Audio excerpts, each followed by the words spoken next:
Commission and Design Review meeting. Date is Monday, February 13th, 2023. It is 5:30 p.m. Call to order, please.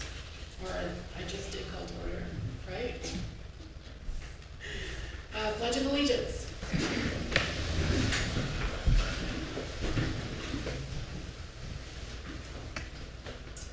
I pledge allegiance to the flag of the United States of America and to the republic for which it stands, one nation, under God, indivisible, with liberty and justice for all. Okay, roll call, please. Vice Chair Summers, Here. Commissioner Frost, Here. Commissioner Christiansen, Here. Commissioner Trimble, Here. Commissioner Watkins. Here. Okay, first action item we have is an election of a new chairperson and vice chairperson. As you know, our trustee chairperson had served his time and is on to bigger and better things, so we need to get somebody in charge again. Do we have any nominations? Well, I would nominate Commissioner Summers to chair. I'd like to second that. Okay, so nomination for Summers from Christiansen and to chairperson, second by Trumbull. Any nominations for vice chair?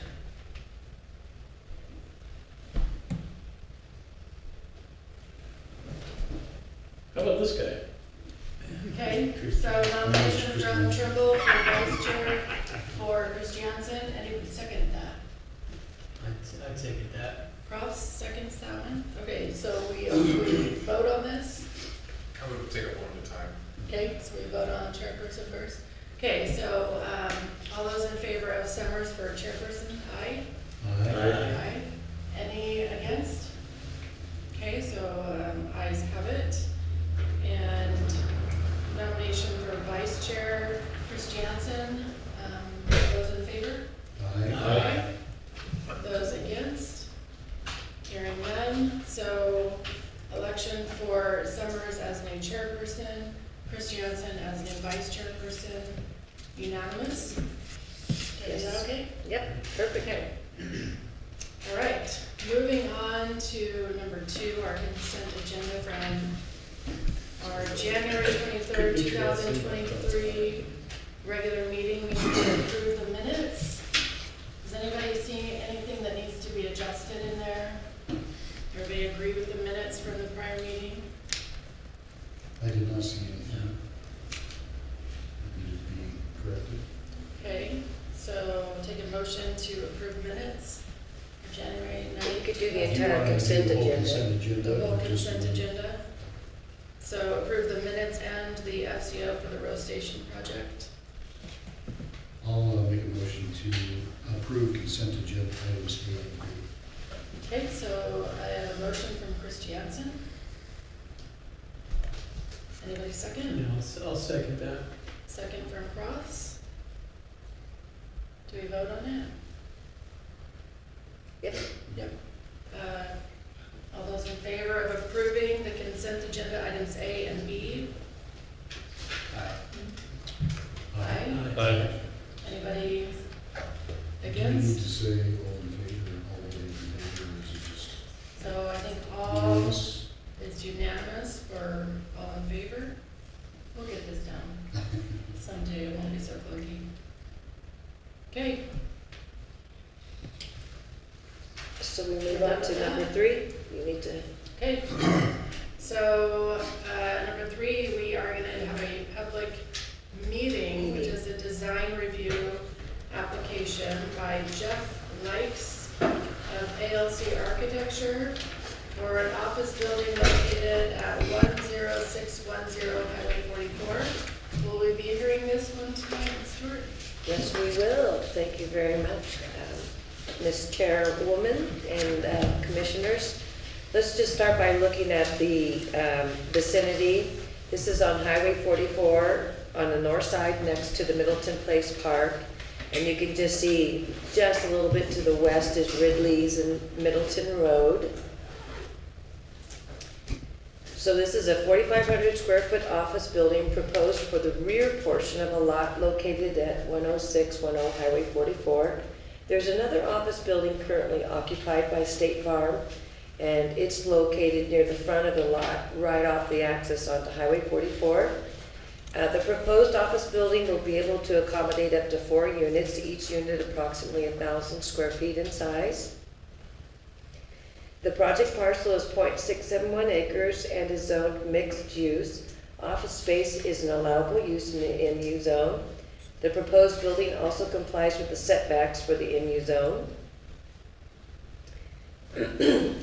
So under Middleton City Code 1-15-8-2, it requires that the project material and colors are in harmony with the townscape and surrounding neighborhood, and each building must also contain 4 or more of the following design elements: gable roof, stucco, brick, rock, or an accenting of some sort, metal siding, timber work, or public art feature. The applicant's building complies with the code and contains more than 4 of the required buildings. There's the gable roof, there's stone wainscoting, there's decorative columns, there's actually a shake siding up in the shed dormer accents, and there's also wooden beam accents. So there's actually 6 decorative features. This is what the rear would look like, so the people from the park could see the rear there, and the sides there are the lower elevation. Access to the parcel is through Highway 44. ITD has reviewed the project and determined that the current access must be widened to accommodate the traffic. And the city is also requiring the applicant to provide connectivity to the east. So there will probably be commercial, is my mouse moving over there? Would be more commercial development right to the right or to the east. And the goal is to have access from that parcel to go through this parcel, so that you don't have a bunch of accesses onto Highway 44. Also, we would like them to share their utility in an easement along that same line, so that the future development can hook up to utilities. Office parking requires 1 stall per 300 square feet of gross floor space. This 4,500 square foot building will need 15 stalls. They've provided 17.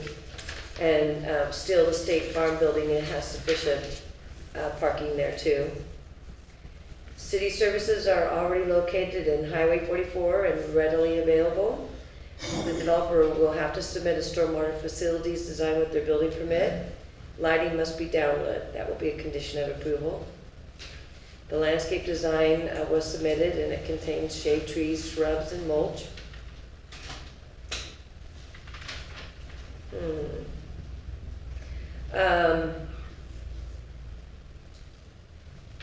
Let me see what happened there. Oh boy. Okay, applicant's design review application complies with the dimensions and standards of the Middleton City Code for MU zoning. If the design review committee is inclined to approve the application, planning staff recommends the following conditions of approval. 1, developer to widen Highway 44 approach per the ITD requirements. Developer to provide a drive aisle access to the east to allow connectivity to the east for future commercial development. At submission of a building permit, developer to provide the city with a recorded document creating vehicle and pedestrian cross access from the east and also utility corridor. Parking stall dimensions need to be 9 by 21. Developer to complete a city sewer treatment survey form for the Middleton Public Works Department. Stormwater facilities plan needs to be submitted with the building permit application. All site lighting to be downlit. Developer to construct an enclosed trash enclosure to specifications required by Republic Services. Developer to install landscaping in compliance with the landscape plan that was submitted with the application. And I stand for questions. Commission, any questions for staff? Yes, Good. a couple of clarifying questions. Can you put up the map that shows the access to the back side there? Right there. The area between you see the house and the commercial area behind it? red line goes through an area that looks to be a different person. You've got the green line, the vertical line, north-south. Part of a flag lot. Yeah, those are separate parcels, but, so the easement is So the easement is there is no. not on their parcels yet. The easement can only be created on the current parcel that we're looking at, but as these future parcels come in, and the future land use map requires that they be commercial, as they come in, then that will do the connectivity with the easements. This is the first domino of, looks like 3 dominoes. Okay. The second question is the present State Farm building, is that gonna be, it's an older building. Is it the exterior or is the building gonna be built or modified to match? No. The new building? So No, stay- they're not asking for anything with respect to that building, so. Okay. Okay. That's all I got. The potential commercial spot there all the way to the east, how big could that be? Or how big is that? Is it just that little dirt square, or is it? Those are large parcels, not the flag, but the one next to it is pretty large if memory serves me. Okay. I can pull up the assessor site and look at that real quick. Yeah. Let me see if I have it on my favorites, hold on a second here.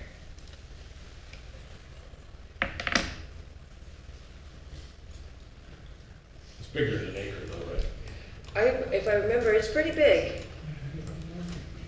And There's a lot of commercial development that'll occur right there. if that's the only way in and out of 44, that seems like a lot of traffic through the current driveway.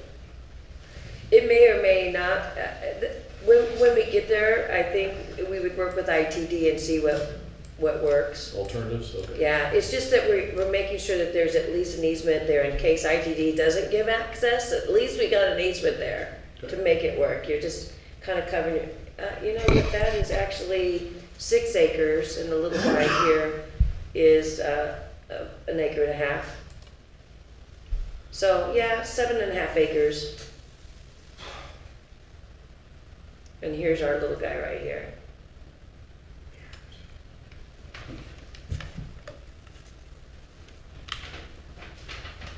Any additional questions, Commissioner? I have one. In ITD's review, have they provided what they want as far as the widening for the access point there? Not that I know of, but as they get into the building permit, that's when ITD will look at it one more time and get very specific. This is conceptual at this point. Okay, any other questions? Since we're talking about lot lines, that little skinny buffer between the park and the current, is that an easement or is that somebody's private property or? We're not sure what that is, unless we had a title report. It's probably got a sewer running up it, but without a title report, I couldn't say for sure what it is. I don't have any record in city records that I could easily access for that. No. They're buried someplace in here, There's no assessed value between yeah.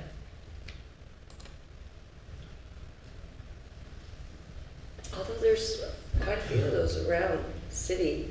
They look like alleys, but they have sewer running in them. Sorry, Commission, the comment I was making referred to anyway, was that if it has no assessed value, it's likely public, that'd be my guess. But it's not a component of the application today. No, Okay, so that would be the most significant thing. Any other questions? Okay, so, we're ready to hear from the applicant?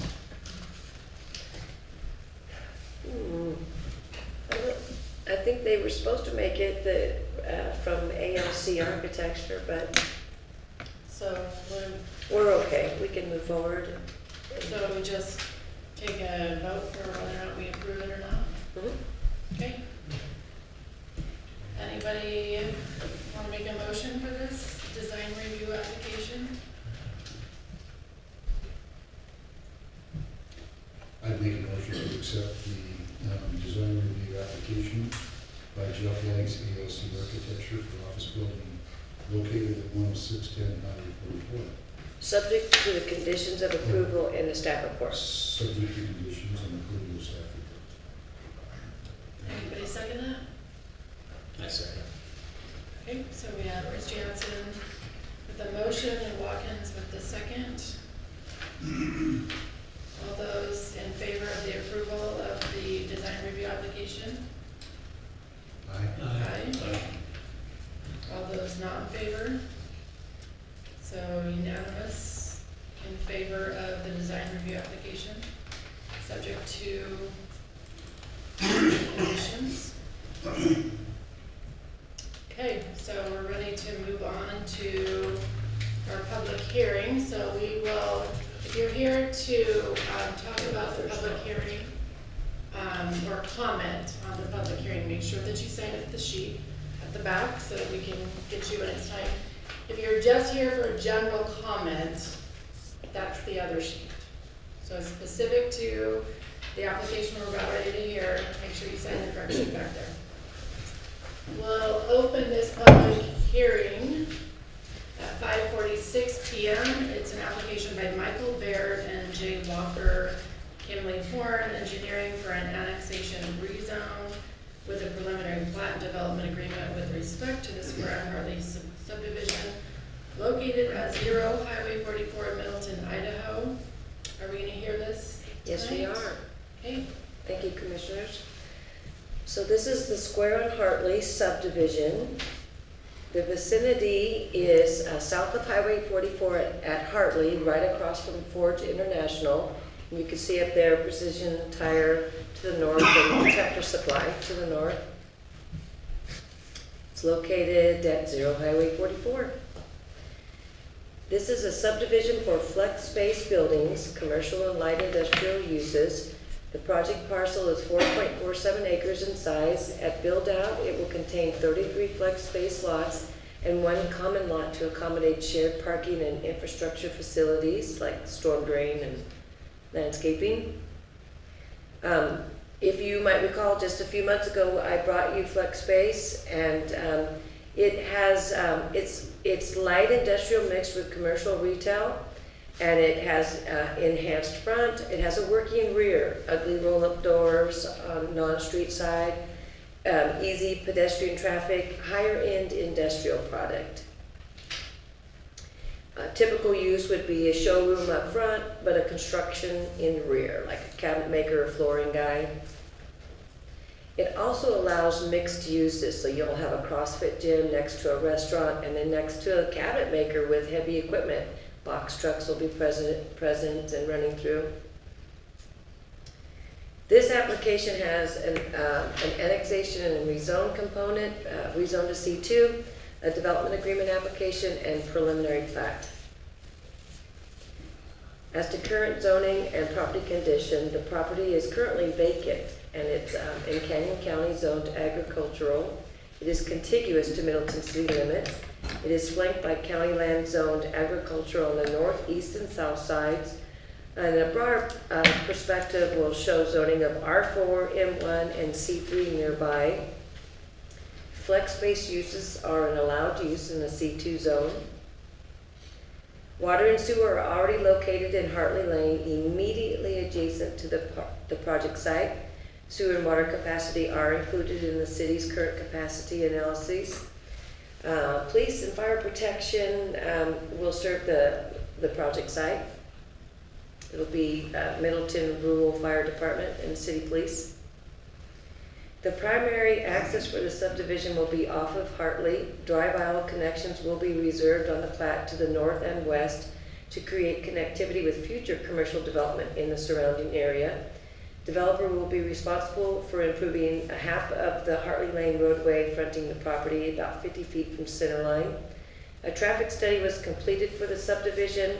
The traffic engineer declared that by 2025 build out, no additional improvements are needed to mitigate 2025 total traffic operations. That was page 3.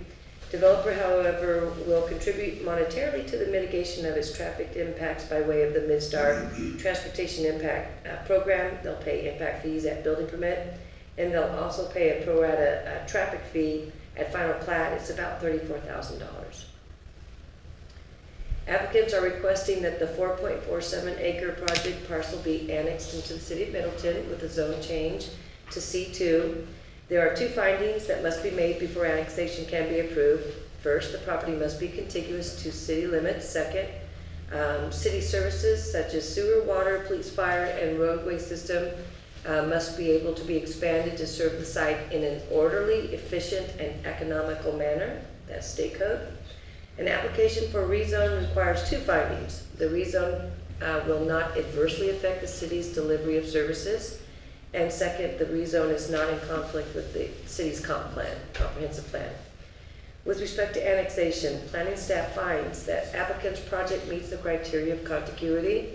Sewer and water are adjacent. Middleton Fire Department has not submitted any comments or otherwise indicated a concern with the project. City police are already patrolling the area because of the proximity to Forge International and Bosick subdivision. And as to the traffic study, it indicated that there were no improvements that were triggered by this project. As to the rezone application, planning staff finds that the rezone will not adversely affect the city's ability to deliver services, as already noted. And I'll show in the section below on the comp plan that it is consistent with the goals and strategies of the comp plan. The preliminary plat has 33 lots for flex space units and 1 common lot for parking and infrastructure facilities. Planning staff finds that the preliminary plat complies with all dimensional standards and requirements of the Middleton City Code and Idaho State Code. There is a DA attached to this project. They used our form, and there are 7 provisions. First, the developer will develop the project site generally consistent with the concept site plan. Developer will construct the buildings generally consistent with the concept elevation pages that will be attached to the DA. Developer shall record a cross-access easement for vehicle and pedestrian traffic, utility location, and shared parking. The common lot with an easement will fulfill this requirement. Developer will not be required to construct a landscape buffer on the western boundary of the parcel due to the fact that the area to the west has been designated for future commercial use on the FLUM, the future land use map. Developer will have 2 years to obtain final plat approval. They can have 2 one-year extensions for 4 years total. If they don't meet this timeline, the city has the option to terminate the DA and to nullify the preliminary plat. Developer shall provide at least 2 drive aisles connections to ensure connectivity to future commercial development. Because the project parcels are similar to a condominium design, the parcels will not be subject to the C2 setbacks. There will basically be 0 setbacks, front, side, and back. Also, lot coverage can be 100%. The code requires a 90% maximum, but we need 100%. Applicant's project complies with the FLUM because the project is in the area that is set aside for commercial. You can see that pink area. There's a little star up there showing where the project is. Developer's project also complies with the goals of the comp plan. Goal 1, to be proactive in delivering city services to properties reasonably expected to be annexed. This was reasonably expected to be annexed, and services are being extended. Goal 4, to promote commercial development near State Highway 44, and also to establish a good quality of life for the city with development that pays for itself. Goal 6, water, sewer, and adjacent road systems are to be expanded in an orderly manner, consistent with population growth. Goal 7 was to encourage commercial and industrial development that provides employment for people who want to live in the city and work in the city. And Goal 8, to create a desirable area for new commercial development without detracting from existing businesses. So there was a late comment that came in, I think last Friday. I'm going to attach it as Exhibit E. The public has access to this late exhibit back there on the credenza, and you have it in your packet. So you had a chance to look at it. Now I'll give this to you, Amber, for Exhibit E. Agency comments, we only got one from ITD, and it was attached to the staff report as Exhibit C. Comments from engineer and planning staff was Exhibit D to the staff report for public to review, for commissioners to review. Applicant information is above, notice information also on the screen, but these were also in the staff report and agenda, and pertinent codes and standards also on the screen. The Planning and Zoning Commission is tasked with making recommendations to City Council to either deny or approve the application for annexation, rezone, development agreement, and pre-plat. Per state law and the Middleton City Code, any final order or recommendation must be based upon findings of facts and conclusions of law. Planning staff has set forth all the findings of facts in the staff report and in this presentation. I always put them in parentheses for easy understanding.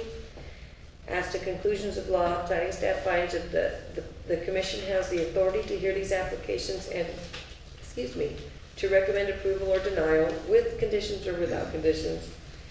Planning staff notes that all public notice requirements are met. Planning staff further set forth the portions of the Idaho State Code and Middleton City Code to be considered in making a recommendation on the applications. If the commission is inclined to recommend approval, staff recommends the following conditions. First, water, fire flow, and sanitary sewer services is to be extended to the site, or to be extended to the site. Developer to comply with all terms of the development agreement approved for the project. Developer to install landscaping and all amenities in compliance with the landscape plan and preliminary plat submitted with the application. Developer shall create a O&M plan for stormwater facilities. It needs to be recorded. Developer to construct at its own cost all frontage improvements on Hartley Lane adjacent to the project parcel. Owner developer to pay all required pro rata share traffic fees per MCC 5-4-3 prior to final plat approval. All city planner and engineer review comments are to be completed and approved. And I stand for questions. Commissioners, any questions for staff? I have some questions, but I'd like to reserve them until after the applicant did not answer it during their presentation. I have a couple questions for you, Roberta. The properties that are around this, to the north and, northwest and south, are any of those, potential, have any of those got development agreements or anything on them, or are they just agricultural land that people own? Everything out in that vicinity is county without DA, as far as I know. It'd be kind of odd to see a county with a DA, but I guess it could happen with a rezone. So it's all just. It's all still ag. land, It's just agriculture. beginning to be developed. This is kind of, That's a good question, because right across the street to the south, it's got an R4 designated right there, and it looks from the picture here as just open land. Is that what you were? Yeah, across the kind of- street. Well, kind of just all of it around it. It's like, just plop down in the middle of a bunch of fields. And so I was wondering, is there anything on the horizon that's already been approved for development? Or is this it? This is the first? Well, yeah, Something across the like street that. from it is Carlton Meadows, and their phase 1 final plat is coming before council this Wednesday. Okay, So their infrastructure's in, and that's quite a few houses right there, right across the street, and that's right there behind Forge there? right there behind Forge. And I get phone calls quite a bit on property surrounding to the west and a little bit to the south. And there's a lot of interest there, and it's got to be commercial. That is on our future land use map. That is kind of our largest commercial corridor. That is where, if we're going to have another big grocery store or even a big box of some sort, large retail, it's going to be right here. Okay, Heavy commercial. okay. And so then these other pieces of property that are just kind of to this west side here, do they access Hartley through that area, through easements or anything, or are we blocking people off from getting to Hartley? They're back in those pieces of property. Is there any houses back there? Every parcel that I can see to the west is accessing off of, can you see where I just hit that? Most of them are accessing off of there. There is access available for this parcel that's directly west. You can see the little panhandle. Those are horrible. I wish the county would not do that. But there could potentially be some access there. But she appears to be, that gal that lives there appears to be taking access up this road here. Okay. So we're basically the short entrance. There's no, but this is not cutting off anybody's access. Okay. Any other questions for staff? Okay. Let's go ahead and bring the applicants up. Okay. And I'll need to run it for you, so you just need to tell me click, click, click. Or don't say click, but just say, change it. I made somebody say click one time. It was horrible. Yeah.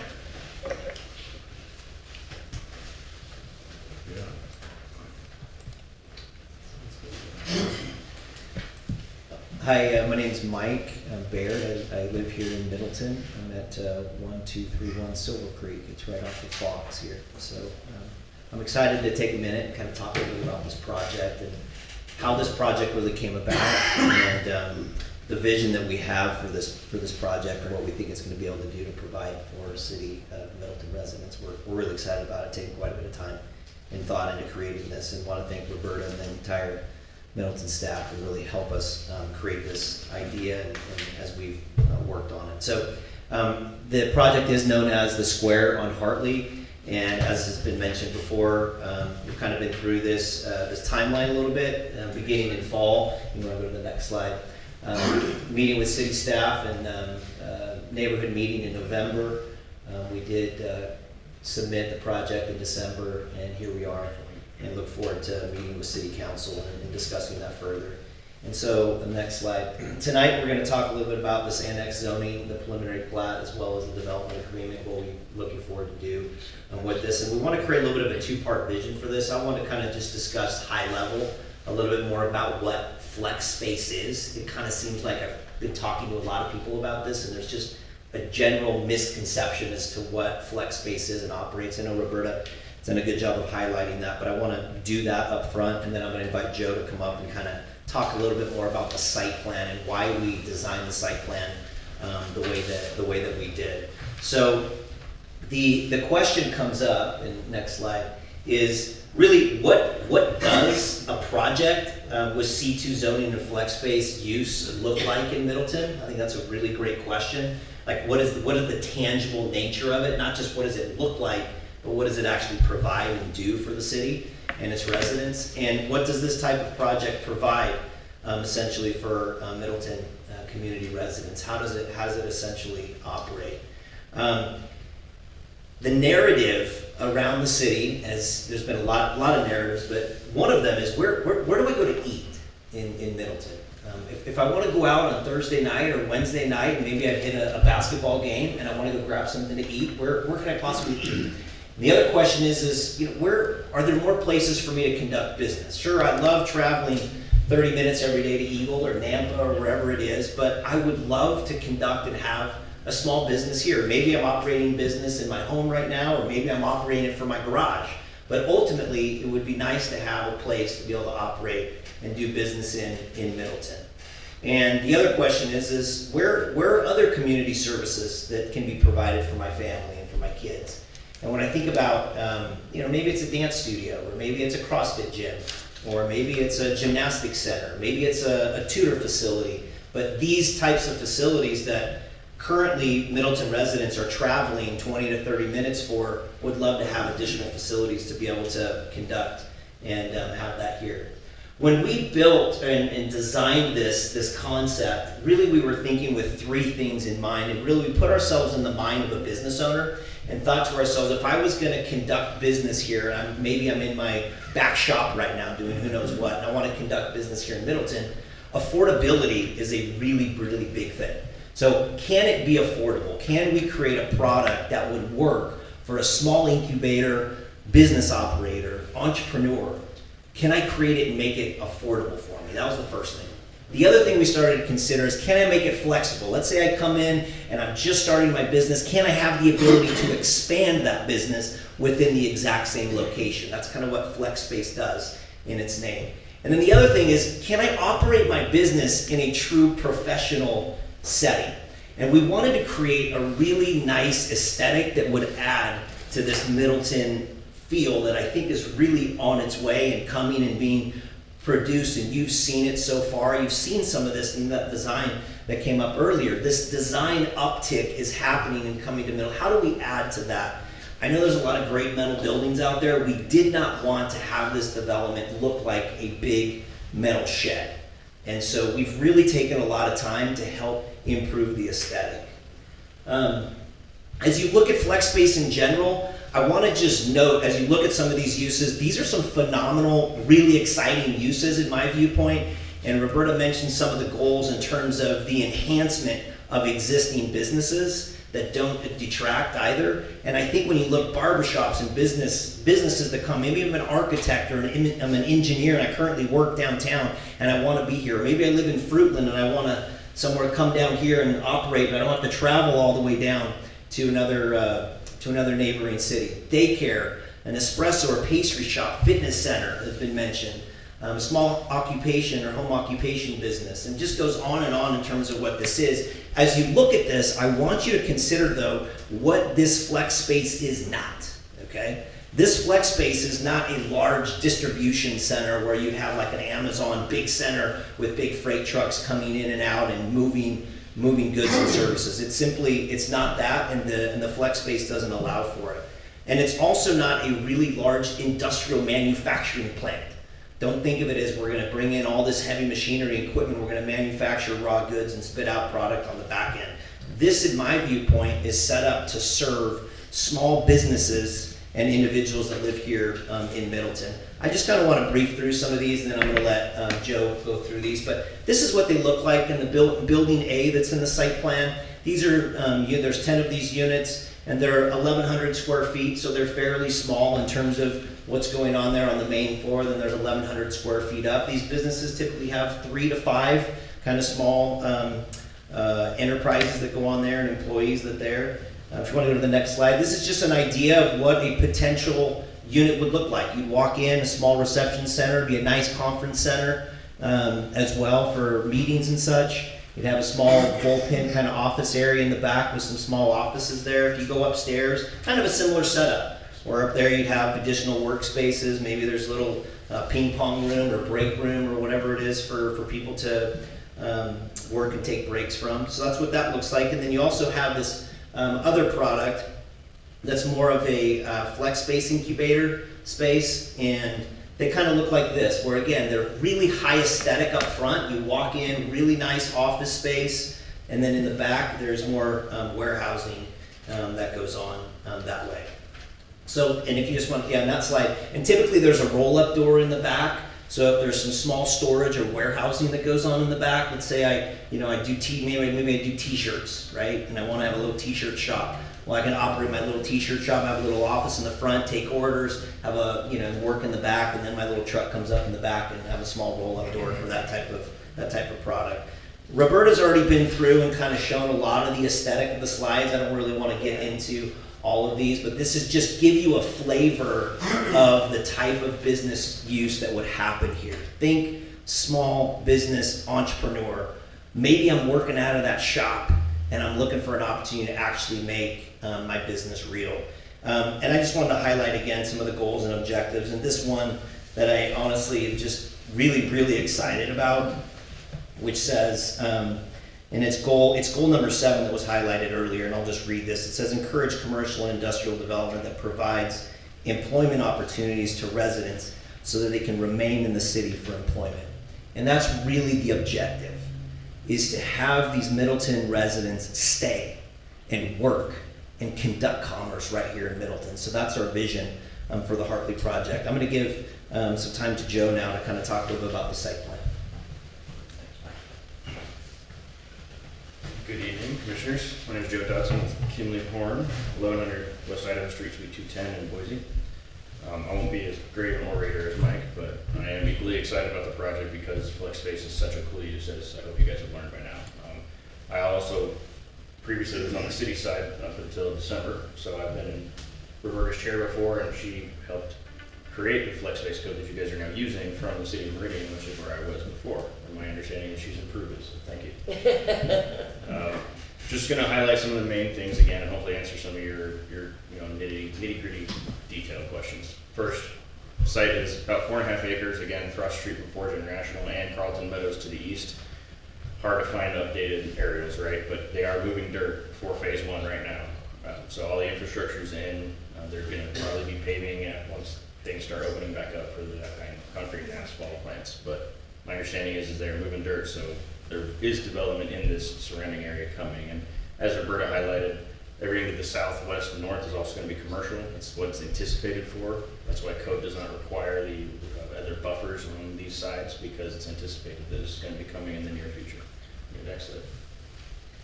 As noted, commercial all the way around to the west. To the east is both the mixed use where the Forge International School is, and then the blue area, as you can see, is residential just for this little area to the southeast of the site. More southeast to that is going to be probably some more agricultural type, maybe larger lot homes to the southeast there. But again, we're really focusing on the commercial aspect of this area. Next slide, please. We are requesting the C2 zone, as in the blue there, to match what is on the north side of Highway 44 and what is anticipated to be some of the other commercial uses and commercial zoning to the north and surrounding properties. Again, there's going to be 33 units and 33 building lots to, next slide. To this point, each little unit is its own lot, so that's why Berber said it's kind of like a condo plat where you don't have a detached structure on a larger lot, right? So we appreciate that within the DA we can reduce those required setbacks so that it functions appropriately, where you put all the utilities, all the shared pedestrian facilities, all the shared accesses, parking spaces, landscaping, etc., within one common lot, which will be all the parking, all the drive aisles, etc. And then you have the actual places that you can sell and lease in those individual building lots. This slide specifically shows our access points, the two required to the adjacent properties to the west and the north, indicated by those stars. And then the access point off of Hartley Lane, directly in alignment with the access to Carlton Meadows. So that was something that was brought up recently. We met with Roberta and the city engineer to discuss where that access should be. It was originally in alignment with Forge School. Working with the city, we moved it down to the south to align with Carlton Meadows and be further away from the Hartley and Highway 44 intersection. Next slide, please.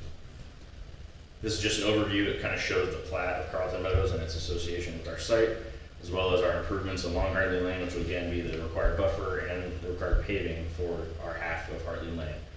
And then it shows the other parcels, obviously Forge School and the other commercial to the north and west. This is just a conceptual elevation that you guys have already seen. Mike showed us too. Again, we want to do a high level product here. Having worked in Meridian where we've done flex space for a while now, these are really great uses and usually really identifiable buildings. You can have storefront roll-up doors with the glass, where you have like a microbrewery, or you have somebody who's doing the print shop and you have the office there, and then in the back they have their warehousing. It's a really flexible and inviting building type. Next slide. And then again, just different angle of that same elevation. Next slide. We are, to the staff report, we appreciate Roberta's work and all the work that has gone into this. We are going to provide cross access to the north and west as shown. Applicant has agreed to provide and pay for the prorated traffic share, and we will comply with all standard conditions of approval and the DA provisions within that staff report. And really, we are just requesting that you guys recommend approval of the annexation zoning and preliminary plat with the DA required, and we will stand for any questions that you guys have. Commission, any questions for the applicant? I got one. What's the build timeline of assuming we get approval here and city council, are you So going we- to start right away or? Yeah, we would anticipate that late fall, we'd like to start moving in probably about 12 months to begin to get, roads cut in, about 12 months till completion. Okay. So we're in the process right now. We've had this bid out to 3 separate general contractors to get an idea for making sure that the structure's right and we're not, doing something that can't be built and done in a timely fashion. So we're down that road right now where we're beginning to collect bids and get an understanding for timelines. But by the time we start till we finish, it's going to be about a 12-month project. And I would say, September is probably the earliest we'd start, but the sooner we can get this going, I think there's a huge need for it. So whatever we can do to move forward, we will. So September 24, you anticipate being done with it? Yes. So didn't we have? And we might- For 2025 somewhere with the traffic? Did I see here, did you say that? Yeah, but that's just traffic lingo.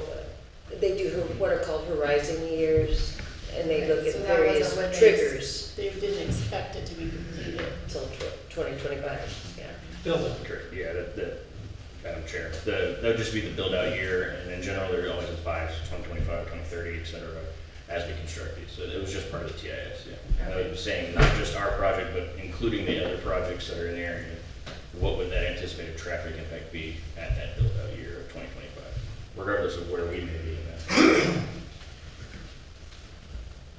In regards to the units themselves, the 33 units, spacing and design looks great and everything. Do you guys foresee any options of TI improvements to combine units to make larger spacing? Yeah, that's actually one of the most exciting things about this is that we can accommodate a smaller user. And if a user wanted to come in and either purchase or rent more space that they could.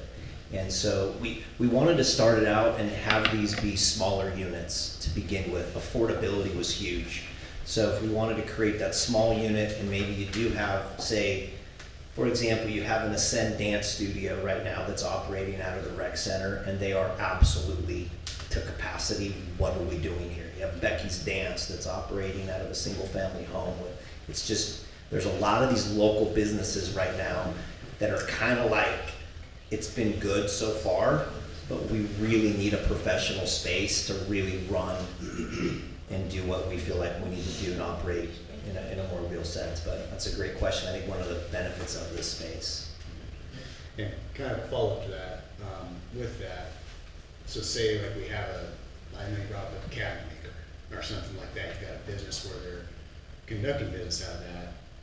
In that, do you have a plan for parking for company vehicles, that stuff, where we're gonna take up space from possible customers Yeah. to go towards retail users? Joe, do you want to talk to the? Great question, sir. We are compliant with the code for all of the parking. I think we're actually having to move the entrance, we're actually over a few spaces. We don't have designated loading areas, but all of the drive aisles, we can go to a slide that shows the site plan. We've actually widened all the drive aisles beyond what's required, especially the alleyways between, because all those 3 center buildings, so say A on the north side and then B, C, and D, I don't know which ones they are, but they're all the same style. We're able to roll up doors in the rear, internal to the site. All those drive aisles are at least 30 feet wide. So standard is 25, if not usually 20 when you don't have parking spaces associated with it. So there will be space for someone to pull over on the side and you're still gonna be able to go around it, but we do not have specified loading areas. However, we are a little overparked, and I think that most parking codes in every part of the country is overparked in general for uses. But we do not anticipate running into issues where we're not gonna have enough parking, especially if somebody has a truck and they gotta pull up to the rear or even in the front. I've seen a lot of these, don't hold it against me, but I'm from Southern California, and I've seen a lot of these, I've gone to gyms in these places. My mom actually used to work for like a solar shop that used a flex space unit, in Temecula. There was always ample parking, especially for the work trucks that were there. Good question.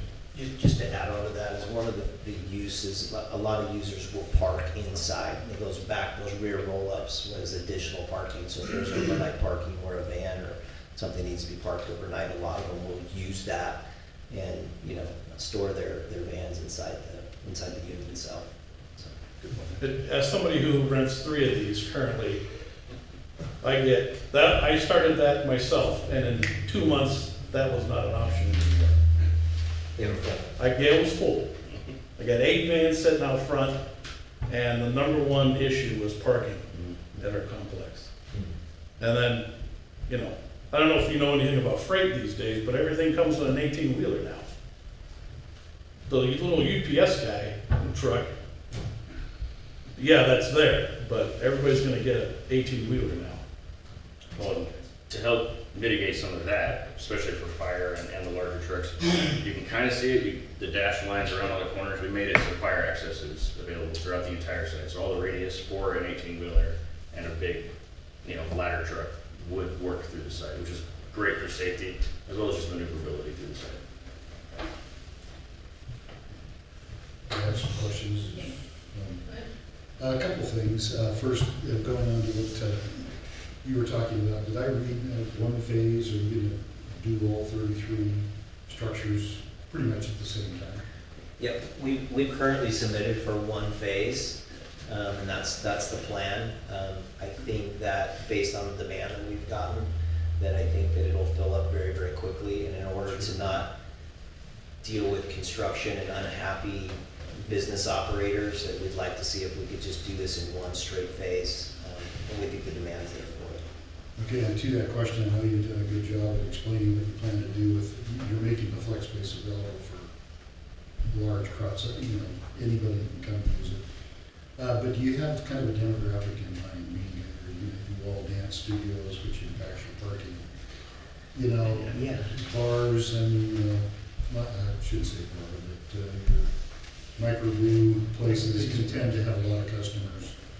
So do you have kind of a demographic you're building to? You know, I think I have a general vision living here in terms of speaking with business operators. I think that this unit is gonna take a little bit of a life of itself, to be honest with you. And I know Commissioner Trumbull, whoever paid rent is obviously, Well, I figured. but the reality is this, is I see this, we wanted to create almost like a brandable business center, right? Where people could say, I'm down at the square. This is where I operate my business. So I think that that's gonna be a strategic play on our part as potential tenants come in, as to where you would, you know, want to put, say, a dance studio that might take 2 of the units, right? Or where you would put a cabinet fabricator and where he would be best for the site, kind of a thing. So I think we'll develop that mix a little bit as we get a few of these, you know, initial tenants or owners coming in. But I think that we'll try to be really thoughtful about, okay, how is this gonna coexist? And I know you say whoever pays rent, yes, but what happens is you get people that aren't in that ecosystem, happily. So we really will take our time and try to do some pre-marketing and leasing to try to get a good feel for what I think is going to go in there. But that's a really great question. Well, I'm not trying to pin you, but leading questions, some of the biggest issues, I mean, we're all business, well, most of us are business people here too. One of the biggest challenges is parking. Yeah. Especially if you have a flex space like this, that you can fit, you know, tons of different businesses that have variables in traffic. Yeah. And variables in your customer base. So it's a leading question only for that thought process. It's The a other good thing, question. Yeah, I wanted to, so the school is across the street. Traffic studies. You have peak times where schools are dropping off and picking up, and it's a charter school, so I don't really know what age group it is. But to the point about different kinds of trucks in your alleyway, obviously you're gonna have trucks that are delivering goods and services, things like that. So have you considered the high demand times at the school, what kind of traffic you expect to see? That's a great question. Why don't you want to handle that? Because it was addressed in detail in the TIS. Okay. Yeah, thank you. Again, great question. Go backwards just a little bit on your phasing question. All of the common areas in one lot, so in order for us to get plat approval, we're gonna have to do all of the common stuff in one phase anyway, so hopefully that quells some of that question, but one phase from start to finish there. Great question on this traffic in the peak time. So it's anticipated that, I'll start with the easy question, which is the PM. Most businesses in flex space are gonna be open well past, 5 PM, especially after like 3:34, 3 to 5, that peak PM hour for the schools, right? Truck traffic usually not in the evenings either. Granted, I do know, because I remember I worked in a flex space place as well in San Diego. Some of those deliveries do happen after 5 PM, which would thankfully be after that PM peak time for the school. Similarly, on the AM, there might be a little overlap, but it's still anticipated that most of those deliveries would be occurring prior to kids going to school at that 7:30, 8 AM, or even after, where you get some deliveries in that 9 to 11 AM range. What Mike and Jay and I have discussed and what was in the TIS is we're gonna try to avoid that kind of 8 AM block period, because of, we understand those discretions and, those conflicts that can occur there. So, can't guarantee it, obviously, but there has been some thought into the type of uses that Mike will be wanting here, and what we're gonna work to get here, that there won't be as much overlap in the AM and PM peak hours. Well, that's important. Yeah, The absolutely. biggest thing is the safety of the kids that are out near the roadway. And I've not been down to the charter school, and I apologize for not having that picture in my mind, but It's okay. the kids, kids are kids, right? Yep. And so if you thought about what kind of things we can do to make sure that the kids are safe with the traffic that you expect, and it's an open-ended question, I expect. Right. But if you thought about that, Some of that, like you said, larger, policy even type discussions about what kind of road improvements are there, et cetera. sidewalks, Sidewalks, yeah, absolutely. We're gonna have sidewalks, or, so will we might Carlton have Meadows. some kind of area or a berm. Right, we're gonna meet all of the code requirements for the buffer, and then the detached sidewalk, and there will be detached sidewalk and a buffer on the Carlton Meadows side, and there already is on the school side, which is great. The detached sidewalk makes it a lot safer, and people actually use those sidewalks more when they're detached. So, outside of that, we have not discussed doing any specific crossings, if that's what you're talking about. My assumption is there wouldn't be many What kids. can you do to assure that they're safe? Right, and with this application, I don't know that some of those bigger discussions are part of it, but yeah, we've tried to, as Mike said, brand the site. So this is gonna be professionals. This is gonna be, probably a lot of blue collar type workers who the kid conflict, which is again incredibly important. It's not gonna be as much of an issue if we were doing, let's say, like a drive-through, something where the kids would walk across the street and try to get an ice cream or something after school or something like that.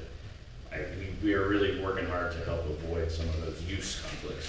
Yeah, well, I ask these questions not to pin you down, but we have Okay. community people that care about our kids, right? And Absolutely. so we need to take that into a serious business perspective, in my opinion. Oh, yes, sir. Understood. Don't ask me how I know how, but I've gone from airline management and got involved in some trucking management. Later on, don't ask me how that happened. But your alleys and these units have variables amount of trash or things that I see, it looks like trucks in the corners. Those are just, it's a trash enclosure and then the required backup space Okay, for that's what I the thought. trash trucks. I wanted to confirm that. Yep. Because having it on an angle like that is really important. Right, that's exactly what we're You've obviously had experience and talked to the trash companies about that. Yes, we've talked to them and that we use their templates to make sure we have the required backup space. Absolutely. Okay, thank you for answering my questions. Absolutely. Any other questions? Any other questions, commissioners? I have one, this might be circling back to you, Roberta. Going down to the exhibit from ITD on this, where there wasn't traffic generation, where there weren't numbers provided with this guy. Is that something that Carlton Bay had? Do they have traffic generation number from their development that we can kind of lean off of? Because I'm just curious what kind of improvements, like I said, with 33 units coming in, plus the development in Carlton Bay with Forge, that's gonna be a heavy impact on Hartley, the Hartley 44 intersection there. Well, each traffic study is independent. So you're talking about kind of the accumulation of events, and so we just have to look at their traffic study at this point. There is a traffic light that will be starting here in the next few weeks, once the ground thaws, and that's going to help immeasurably. Sure. Is there gonna be turn lanes with that as well? Yes, Okay. yeah, it's That's fully basically what I designed wanted. and ready to rock and roll. So Madam Chair, can I also respond? Sure. Great question again.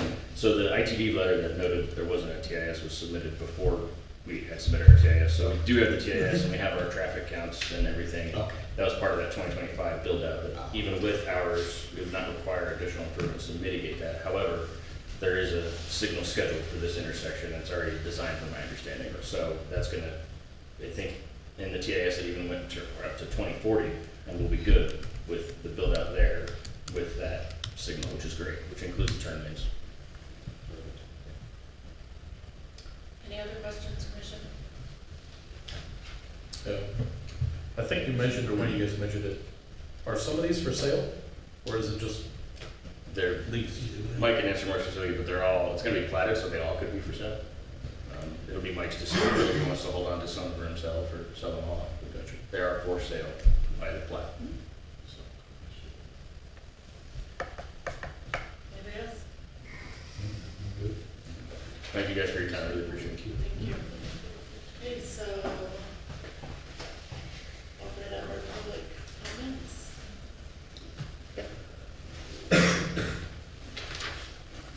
Do you want to open it Do I have to do that? Do I open it up at the time? for I public don't know how comments? that's typically, just open it at the time. Mayor mentions it usually. It's again, one of those things, you can mention time if you want, but you can open the public hearing, it's not, it is not a dispositive part of the record. It's sort of the preference of the chair, Okay. so. Just gonna call names. Mike Rafe. Mike, will you state your name and address for the record, and we're gonna give you 3 minutes for your comments related to this application. Mike Grafe, 1889 Ridgeway. I guess my deal, and you guys hit it real heavy, you had real good questions on this traffic impact study, but I'm really beginning to start questioning them, because where this property is, if you go east of there, and you'll be able to go to the Carlton subdivision, you hit Whiffin, which is a street right here. That's a dead end. If you go south from this property, you hit the river. That's a dead end. The only way out of that property is Hartley or Whiffin. And that's gonna happen because there's gonna be enough traffic traffic impact to do that. The Forge Charter School, I'm not sure what it is now, but the original plans and all that stuff was gonna be a K through 12. It's gonna be a full high school. And by the time you start adding all that, I don't know, there was a sausage company that was gonna build on Main Street.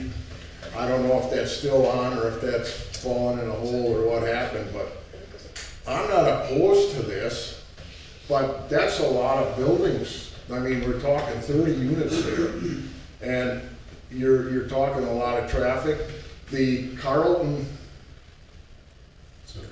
Meadows, Phase 1, there's 32 small mailboxes. They got a general area for picking up your mail, 32 small boxes and 8 large. That's 40. Now, I don't know if I don't think that includes the other part, the Phase 2 part, because that's barely graded out. The streets are cut in rough, but they're not paved or anything. I don't know what the build out of that subdivision's gonna be, but there's gonna be quite a number more on that subdivision, and they're either gonna hit to go east and west from there, they're either gonna come out Hartley or come out Whiffin. Because there's no other ways out of there. It's two exits to get all that traffic, and that's the school, and these businesses, and the subdivision. There was a lot of complaints on Whiffin the way it is. Whiffin is totally inadequate for what this subdivision's even building. And Hartley's been widened and all that, but I really deep down question some of the logic on some of the stuff that they're letting happen, ITD or the county, whoever is responsible. That's almost goes by the week, who's responsible for what road. Mike, if we were to give you a pointer, can you point out what you're talking about on the map? Well, What's that? Clifton's right here. Yeah. what's that? Clifton's right here, correct?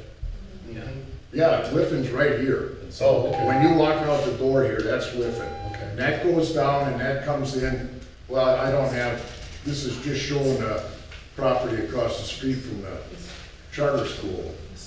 But if you just drive south of here, go down Liffin Lane, and you can drive out in there, you can't get through to Hartley yet. But that whole thing is gonna be developed. And like I say, Meadow 1, there's 42 mailboxes. What is it? 40 mailboxes there. So I'm assuming, I guess some people could have more than one or multiple mailboxes, but 32 houses anyway. And then I don't know what Carlton Meadows 2, I don't know how many houses are going in there. It's just a lot of stuff. Like I say, this sounds like a good project and the type of thing that we need, but that's 30 of them. That's a lot of stuff to stuff in that little spot there.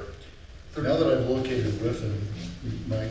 What's that? Now that I've located Whiffen on my map here, what exactly is your concern again that related to Whiffen? I don't know. Traffic is gonna go straight, the road their road onto Hartley Okay, coincides with an exit from Carlton Meadows 2, which is connected to Carlton Meadows 1, which is on Whiffen. So if you're gonna leave this or the charter school or anything out in this area here, you're either gonna all come down to Hartley, and granted, there's a traffic light coming there, which is very much needed, but you're stuffing all this extra traffic coming out Hartley, and so the excess, people are just gonna say, hell with it, I'm not gonna fight it, they're gonna drive down, I think the road is Knowledge, is the name on Carlton 1. But coming from Carlton 2 into 1, now you're on Liffin, and this street here, drive down Liffin if you haven't, if any of you guys that haven't been down here. That's, I mean, that's an old country could I road. summarize that by saying you're concerned about the capacity? Absolutely. Whiffen? Well, Liffin and even Hartley. I mean, I question how they do the traffic studies. I don't know, I'm not an engineer, I got a high school education, so wiser people than me, figured all this stuff out, but sometimes I just question, What do you suggest? there's too many buildings in this, for one. Okay. Okay. Thank you, Mike. Thank you, Mike. Okay, we've got Brian. So Brian, I can't remember the last name. Burford. What's the last name? Brian Burford. Burford? Burford, Okay, yeah. will you state your name and address for the record, and let's try to keep it at 3 minutes. Brian Burford, 12663 Highway 44, Middleton.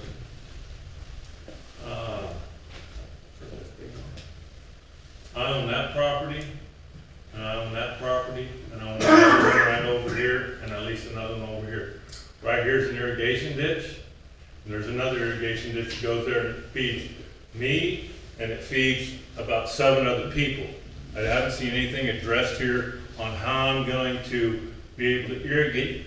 They said that they're going to not have any setbacks. Well, that's the irrigation easement. And me and all the other 12 people need to have water. I've been irrigating out of that ditch since I owned that property in 2008.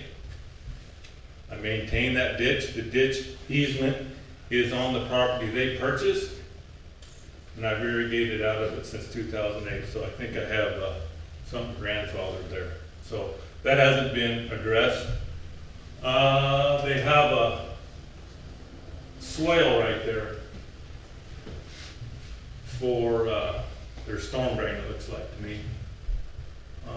that's gonna be adjacent to my property. That'll be problems also, especially if gophers get in there and eat away, and then that will flood that thing out. They have trash cans all over the place. The wind blows from this way to this way. I'll have a lot of trash on my property. And obviously the traffic. So that's about all I got. That hasn't been addressed, and I wouldn't approve anything until that's been resolved. Can I ask you a question? Yes, sir. And your first name? Brian. Brian. So the the easement that you have for the ditch Yeah. in front, when I say to the east of the project, to the west of the road and parking. Correct. Is that an open ditch? Yes. Okay. And is there opportunity to enclose the ditch? For them? We'll let them talk after. Yeah. Sure. Yeah, they'll get- Absolutely. There's an easement there that pertains Yeah. to the water. Yeah. Yes. We'll get you some answers to your questions when we let the applicant back up. Sure. Okay? Thank you. Anything else from you? No. Okay. That's what I got Perfect. to- You got 26 seconds left. All right. Oh, how many tenants do they have now? Well, there's none right now. It's preliminary, but we'll get some answers for And then- that. And then they talked about truck parking trucks in there at night and stuff, maybe leaving them trucks running. Me and the neighbors ain't gonna like that. Okay, Just- all right. We'll get you some answers, okay. That's all I've got on the list, so we're gonna close that public comment Keep it section. open. Oh, Luke, got the comments? Rebuttal. Oh, so never mind, we're not closing. I was just closing the public comments. We're gonna move past the public comments. And rebuttal from the applicant.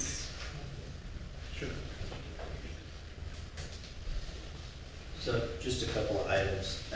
I do think this, as far as the traffic goes, so we do have this signalized piece coming in right here that has a right turn and a right out that's gonna help facilitate what's happening here. And we've really considered this access point to line up with knowledge so that in the event that, we weren't coming out partly and to mitigate some of this congestion right here. As per city's request, we've moved this down to make this alignment to come in. So here's Whiffen here to tie in with that. So, this is knowledge here to tie into Whiffen. So that's been a consideration that we've had for quite some time. I was concerned about the thought about there's just too many buildings. I want to be clear on that. We do have technically 33 buildings. These are small. When I say they're small, these are not really big units. We could have easily expanded these to make it so that there were looked like there was 4 plots or 4 buildings or 4 users kind of a thing. This kind of comes back to the affordability piece. We tried to make it affordable. I felt like if I made the individual lots themselves too big, it would make them completely unaffordable for folks to actually operate in. I appreciate Mr. Ruford's comments. We did have the opportunity to talk to Dee a little bit at the neighborhood meeting and talk a little bit about the irrigation and things, but we'll definitely coordinate and look forward to that opportunity to talk a little bit about the irrigation side. But we will move the irrigation under the road here to maintain the irrigation here. And then we'll discuss this irrigation and make sure that Brufords have what they need in order to fill this. If that means that they'd like to move the irrigation ditch onto their side, or we need to tile it on our side, or whatever we need to do that way. But I know that that's been something that's been discussed. As for the trash, there's gonna be fencing all the way around the property. So we'll do everything we can to maintain that, and we'll have an HOA that essentially operates and maintains the common areas. Was there anything else that needed to be? Fencing preventing light intrusion. Oh, yeah, fencing for light intrusion for folks that are coming in and out there, so. Also the storm drain area. Yeah, so the storm drain area, again, we'll have fencing that will come to protect this site here. And then again, the storm drain area will be maintained by the HOA as it relates to, those types of maintenance issues. We certainly don't want to turn into an area trashed either, and it's not accommodating for business users Is either. that in the form of a bioswale, or whatever they call it now? What, Yeah. We're doing a combination, the subsurface trenches as well as above So ground it's not being retention pipe. piped into this common sewer, it's being It's contained contained into on the, site. into the land, is it? yeah. Yeah, it's contained on site, correct. And then to, oh, so it's- Yes, one more, just, Roberta, can you go back to the plum? To the thumb, Yes, please, backwards. backwards. There we go, so that works. To, I think it was Mike's point about the east-west connections, right? Obviously, as you guys live here every day, know this stuff, right? Highway 44 is really the only main east-west access, right? Ultimate plan here, which I'm sure you may know already from Roberta, there is another east-west connection planned approximately here, I believe. Ultimately, would be in alignment, I guess it's Sawtooth Lake Street. It's not something that our project can address, obviously, it's gonna take a lot of projects to get there. Part of that requires having development progress, right? So you have to work your way down from Highway 44 in a logical development pattern per state code, as well as just logical in general. And so that's something that we can't fix, but I just wanted to help, quell Mike's concerns and hopefully yours, that there are plans, even in the city level, to address some of those concerns. So hopefully that helps Mike out a little bit.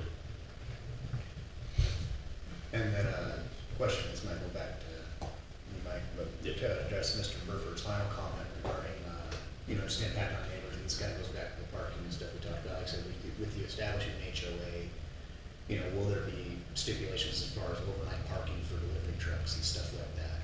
Making sure that there are deliveries at set hours, just to make sure we're taking care of them, not just the existing neighbors, but the new neighbors in Carlton and all that as well. Yeah, we're gonna need to address those issues through the HOA and put some CCNRs together in terms of what is and what isn't allowable. So I was gonna ask, Definitely. don't have CCNRs that you're boilerplating or using as a standard for that, right? I'm In sorry, other words, your CCNRs you haven't developed. we have not. Okay. I have a question for Roberta, Yes. because I've driven down Whitman a ton, and Whitman does concern me as well.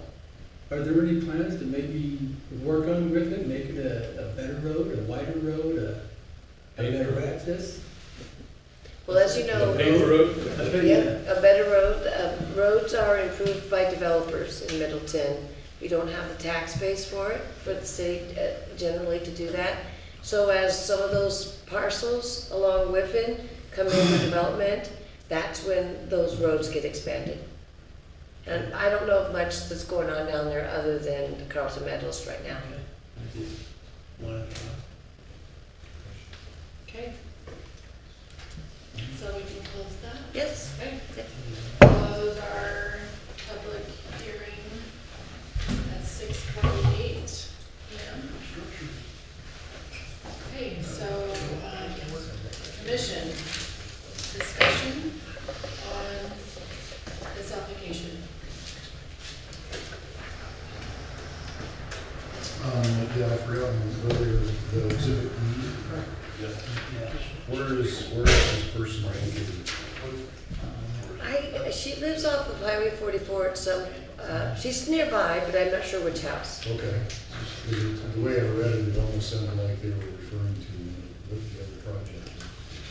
Yeah. Well, but then Mr. Burford owns all the property around it, so Yeah, that's she what I- can't be that's one what I of those, was she can't asking. run up to it then. I think she's right next to the feed store, kind of right there. Okay. Yeah, I think the way it's reading it says she's talking about tractors. Yeah, it sounded like she was like right next door, but The then, road station had all the earmarks, it sounded like she was a road station yeah. person. I mean, not no offense. No, she's concerned about this. Okay. Mhm. Any comments, anybody? Well, just a general comment, and, as I was talking about, I know the applicant is doing things according to our current rules and so on associated with sidewalks and things like that. in the berms, I would just want to encourage them to be safety-minded as it relates to the students who are in the school. And I can't tell you because you've already got code. But I would encourage you, it sounds like you're a builder with a lot of experience, or a developer with a lot of experience. And I would hope you can show the city your commitment to us and our kids by maybe considering trying to move some extra crossings or whatever you can do to protect the safety of those kids in that corner. Otherwise, no, I don't have anything else. I would say, I mean, meeting the future land use map and the zoning with the C2, I mean, we need it. And they've met those requirements the city has. I would just encourage, like I said, just working with the owners around there, especially where we are an ag-based community. We have been for forever. But with that said, we do need this. I would just encourage a use of the landowners around, especially regarding irrigation. That's a sensitive subject for farmers. I've dealt with it my entire life. I just encourage, just like I said, just work well with them and treat them right. Do that. But other than that, that's that. And just like I said, my other encouragement, just like Commissioner Trimble, I work in a very similar setup. I work in a mixed use facility myself, and it's like they said, parking it's key. And just working with that, I would encourage a good set of CC&Rs, and that might be something you look at putting together with a good HOA plan set up to where we have that set up for other tenants in the facility as well as surrounding area. Like I said, I know one complaint we have where I'm at is we've got some people that come in a little heavier commercial. Like I said, that mechanic shop's a good example where they've got, all of a sudden they go and, hey, success is great, business is great, but all of a sudden you've got 10, 12 trucks and trailers parked in the facility overnight. That takes up a heck of a lot of parking spaces. And then all of a sudden you're going back to the parking issues, and then that makes unhappy customers, unhappy tenants. And that's just a whole other ball of wax. Well, I agree with what you just said, Commissioner. Plus, I for one, this kind of facility is needed in Middleton. We need the commercial, we want the commercial, we want, But there's a lot of discussion about flex space. I happen to be one to see it work and do well, particularly with the right design, right attitude toward it. And so I'm excited about the project. Yeah, but generally I like the project. I hope it goes through quickly or gets built quickly. My only concern is the parking. I got too much experience with it. I got employees that get hit by people driving through there. And however many it is, right, we're gonna fill it up. So even if we add another 50 of them, we'll fill it up, but at least it'll take a while to get there. But Yeah, I agree. space. I like the project also. I'm concerned, of course, saying things as everyone else, but the reality is that the first project in the middle of agriculture is gonna be painful, right? This complies with the future land use map. So it is going to go that way eventually, as we build out our city. So the first one's gonna be a little bit uncomfortable to see our agricultural land go away, but we have to have development in our city. We have a lot of money in our city that is escaping our city to support the cities around us. And we need to be able to utilize some of our dollars, our hard-earned dollars, to benefit our own city within it. So I agree with that. I like it. We have 3 things we're doing, right? We are recommending approval for the annexation And rezone, that's one. We're recommending approval for the preliminary plat, and we're recommending approval for the development agreement. Yeah, We're and doing, separate them all out, start with annexation, okay, and make them subject to the conditions of approval in the staff report. Commissioner, I got one more quick question.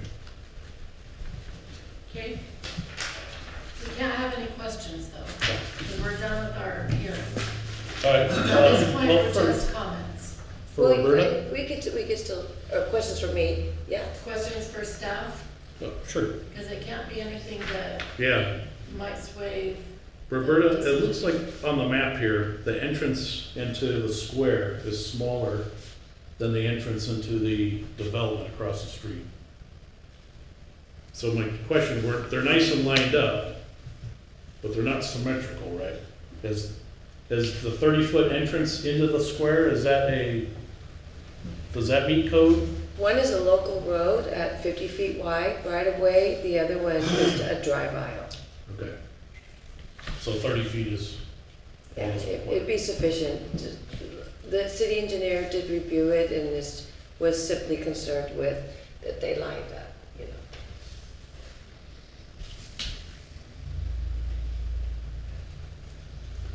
Okay, so I will take a motion let's start with a motion for approval for annexation and rezone, subject to conditions of approval in the staff report.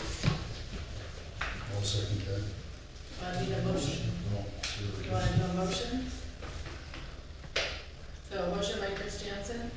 Do I What have- you said, Do I have a second? It works. second. just as long as you can copy that. Okay. Ready to go. So second, so we've got a motion by Chris Jansen and a second by Trimble for approval on the annexation and rezone.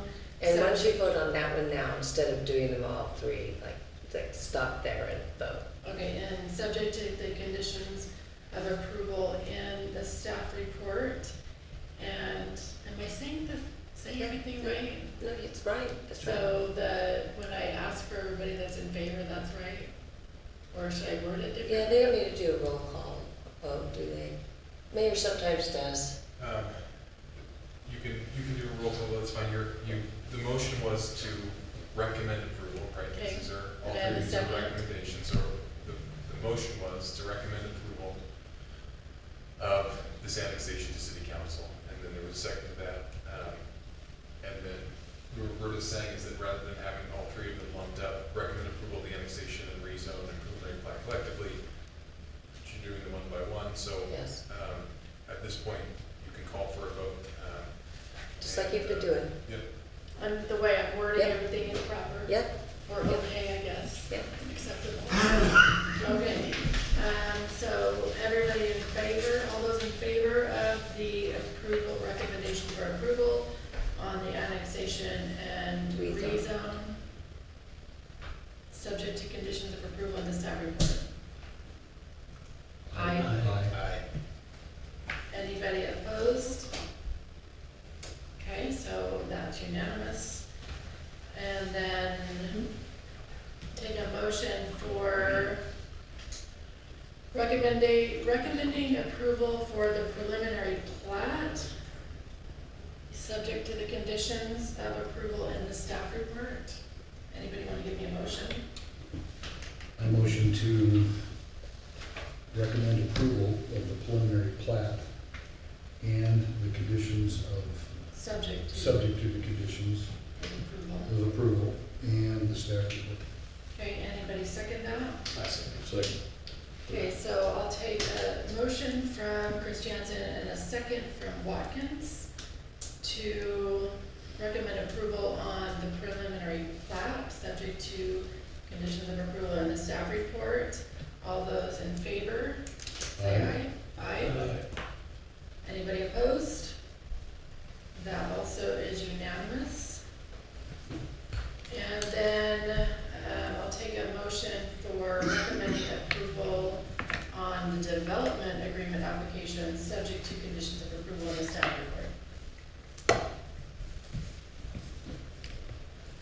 Somebody other than Chris Jansen? All right, Trimble? Trimble it is? As- Trimble is? as you say, I would like to recommend for approval The development agreement, as laid out in the, subject to the conditions of approval in the staff report. that's correct, yes. A Took a whiff second. right out of my mouth. I'll second. Croft, thank you. We've got everyone's participating tonight. So Croft is our second.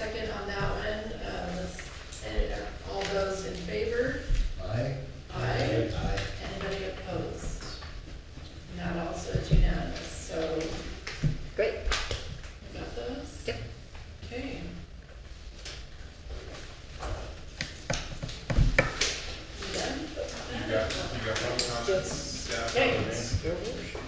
All right, we are going to now open it up for generic public comments that have nothing to do with the public hearing that we just heard.